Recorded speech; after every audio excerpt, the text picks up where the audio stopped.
Hey, my name is Eli Carter. I'm 29, and I live alone in a one-bedroom apartment on the third floor of an old brick building in the east side of Charlotte, North Carolina. The rent is cheap enough that I can usually make it, but the walls are thin. The heat only works half the time, and the hallway always smells faintly of someone else's dinner. I don't mind most days. It's mine.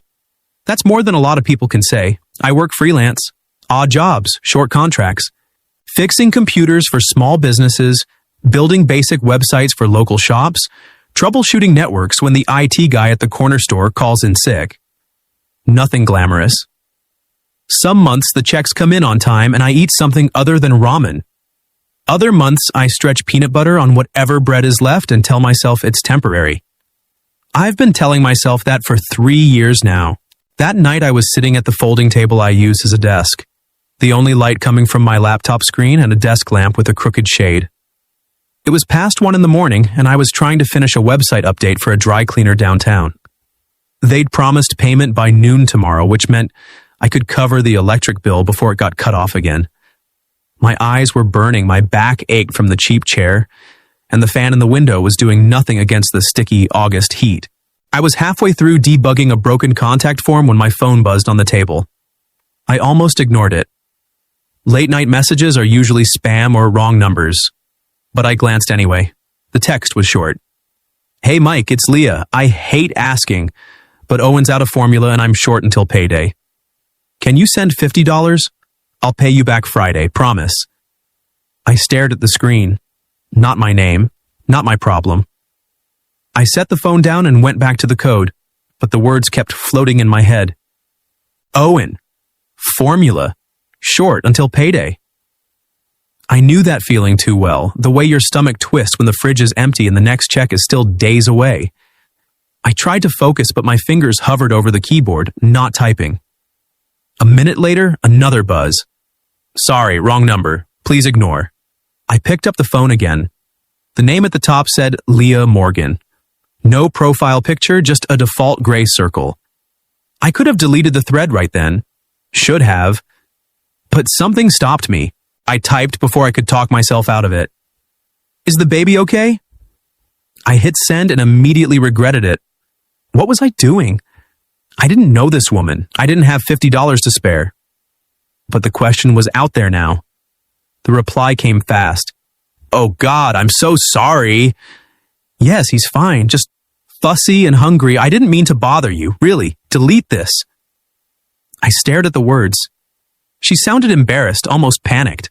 I could picture her, wide awake in some dim apartment, holding a crying baby, scrolling through her contacts for someone who might say yes, then realizing she'd texted a stranger. I should have stopped there, but I didn't. How old is he? I asked. A long pause. Then, almost 2. He's usually good, but tonight he won't settle without a bottle. I leaned back in the chair, rubbing my face. 2 years old, still in diapers, still drinking formula. I remembered the price tags from when my sister had a kid. Every can felt like a small robbery. I opened my banking app. Balance, $87.42. Electric bill due in 4 days, $62. I could stretch it, maybe skip takeout for a week. Or I could send her something, not all of it, just enough. I transferred $40, not a fortune, but enough for formula, maybe diapers, maybe a loaf of bread. I attached a note. For Owen, no need to pay back tonight, just get him what he needs. I hit send and felt my chest tighten. Stupid? Probably. But I knew what it felt like to be that low, to count change for gas, to pretend you weren't hungry so the kid could eat. I didn't want to be the guy who saw that and scrolled past. Her reply came in pieces. I don't know what to say, thank you. Seriously, I'll pay you back, I swear. Then another. I feel like the worst person alive right now. Then one more. You didn't have to do that. Thank you doesn't feel like enough. I didn't know what to say back. I wasn't trying to be a hero. I just couldn't let it go. You're not the worst person, I typed. You're just trying. That's more than a lot of people do. She didn't reply right away. When she did, it was shorter. I'll Venmo you as soon as I can. Can I at least know your name? So I don't feel like I robbed a ghost. Eli, I wrote, And don't worry about the money tonight. Take care of Owen. Another pause. Leah, she said. And thank you, Eli. Really? I set the phone down and stared at the ceiling for a long time. The laptop screen had gone dark. The code was still unfinished. The electric bill was still due. But for the first time in weeks, I didn't feel like the only one drowning. 2 days later, another message. Hey, Eli, it's Leah. I've got $20 I can send today. Can we meet somewhere? I'd rather hand it to you than Venmo, and I'd like to say thank you in person, if that's not weird. I read it twice. Part of me wanted to tell her to keep it, but another part, the part that had been alone too long, wanted to see the face behind the words.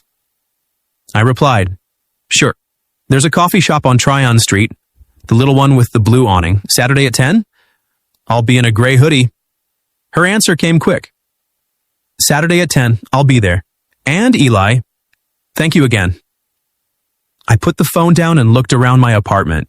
The empty fridge, the pile of unwashed shirts, the unpaid bills on the counter. I didn't know what I was doing. I didn't know her. I didn't know what would happen next. But for the first time in a long time, I was curious. And that was enough to make me show up. Saturday morning came too fast. I woke up at 7 with a knot in my stomach that had nothing to do with coffee. The apartment was the same mess it always was. Empty takeout containers on the counter, a pile of clean laundry I hadn't folded in 2 weeks, the faint hum of the fridge that never quite sounded right. I showered, put on the gray hoodie I'd mentioned in the text, and left early just in case traffic was bad. It wasn't. Charlotte on a Saturday morning is quiet, almost forgiving. The coffee shop was the one with the blue awning on Tryon Street, small, tucked between a dry cleaner and a nail salon. I got there at 9:45, ordered a black coffee I didn't really want, and took a table near the window. The place smelled like burnt espresso and cinnamon rolls. I kept checking my phone, half expecting her to cancel, half hoping she wouldn't. At exactly 10, the door opened. She walked in holding Owen on her hip. He was bigger than I'd pictured. Chubby cheeks, dark curls, a little blue jacket that looked like it had seen better days. Leah was wearing faded jeans, a plain gray t-shirt, and sneakers that had lost their color a long time ago. Her hair was pulled back in a loose ponytail, strands falling around her face. She looked tired. Deep shadows under her eyes, shoulders slightly hunched. But she carried herself like someone who'd decided not to let the world see her break. Not today, at least.